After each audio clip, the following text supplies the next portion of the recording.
நாங்க வேட்டாவளம் பன்னியூர் கிராமத்துல இருந்து வரோம். எங்க அம்மா இந்த மாதிரி 4-5 தடவை வெளிநாட்டுக்கு போயிட்டு தான் வந்தாங்க. அவங்க பேர் வந்து சித்ரா, வயசு வந்து 38 வயசு ஆகுது. இப்போ கோவிட்ல வேலை செஞ்சுட்டு இருந்தாங்க. அவங்களுக்கு என்ன நடந்துச்சுன்னு தெரியல. கடைசியா எங்ககிட்ட வெள்ளிக்கிழமை 7 மணிக்கு எங்ககிட்ட பேசினாங்க.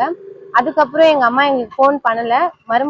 ஒருத்தர் வந்து ஃபோன் பண்ணி இந்த மாதிரி அம்மா இறந்துட்டேன்னு சொன்னாங்க. ஆனா நாங்க எனக்கு பயந்து நான் எங்க சித்திக்கிட்டலாம் சொன்னேன்.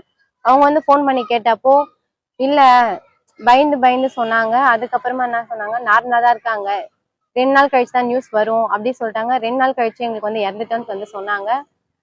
எந்த ஹாஸ்பிட்டல் என்ன ஏதுன்னு எங்ககிட்ட எதுவுமே சொல்ல